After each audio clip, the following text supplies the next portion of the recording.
That was a wild one as long as it lasted. Kennedy Nzechukwu defeats Ion Cutelaba as the new main event after Derek Lewis fell ill, literally like last minute. And that was a bit unfortunate because a lot of people were looking forward to watch Derek Lewis, but instead we did get a wild scrap between Kennedy and Cutelaba, where Cutelaba absolutely won that first round, found success early with the leg kicks, and then as soon as he got Kennedy close to the cage, there was really not much resistance there from Kennedy. Trips, throws, dragging him to the ground. Kennedy's takedown defense is much better in the center of the octagon than it is against the fence. Against the fence, his takedown defense is actually not that great, man. It was very easy for Cutelaba to get him to the ground. Immediately on the ground, Cutelaba was able to establish great positions like full mount, but Kennedy eventually got out of there by sliding his elbow inside between him and Cutelaba's leg, pushing Cutelaba's leg outward to create some space. And from there, Kennedy was able to squeak in his knee so he can get into full guard. But just like Cutelaba's stand-up game,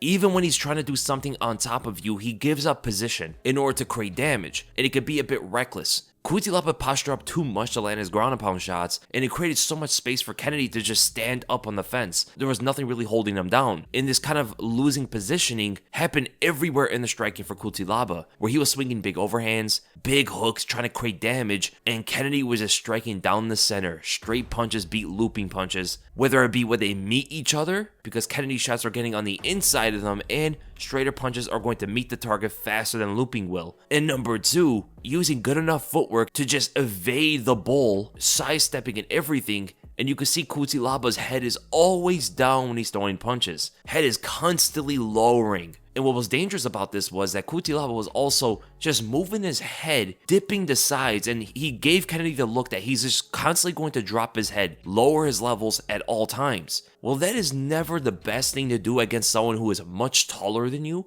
and a striker for the most part, who's taken a very methodical approach when it comes to his stand-up. Kennedy was not being super aggressive and trying to force a knockout. He was looking for his openings, moving away, and picking his shots. And just from that approach alone, Cutelaba should have known to be a bit more calculated with his movements on his stand-up. And that's when the first knee lands. Cutelaba shoots in from a distance without really faking it at all, and Kennedy intercepts him with a knee. I am surprised Cutelaba did not go out from this. This landed flush, and it really showed that Kennedy has precision, man. To land that kind of knee when someone's attempting to take down, we've seen that go wrong for the guy throwing the knee many times, where it just does not land correctly and they get taken to the ground. It is a very risky move to go for. You're looking for the big knockout, but at the same time, if you miss, you don't land it on the correct spot, you most likely got yourself taken to the ground. But not just that, he started to defend the takedowns using elbow frames, a single underhook, and shoving Cutelaba the other way. And then he threw up another knee once he saw Cutelaba load up. He knew Cutelaba was going to drop his head just like always,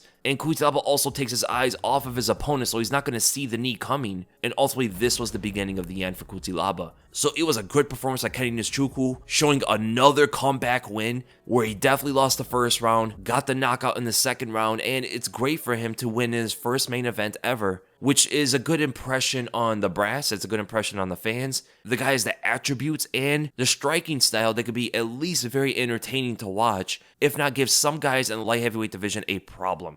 I think because of the circumstances and off of this performance, Kennedy should try his hand at a top 15 opponent now. Because Ion Cutelaba has always been a guy that's just outside the top 15. Now it's time for Kennedy to really test himself against a ranked opponent. And that's ultimately the end of the breakdown, guys. Not too technical, not too much really happened throughout the whole card, to be honest. I might get to Jack Della Maddalena's because I loved his performance, man. He has some of the best boxing in the whole UFC right now. That guy is legit. And he beat Danny Roberts, who's no joke. So I might get to that. We'll see. Just leave in the comments below if you guys want to see that as well. And I'll see you guys in the next video.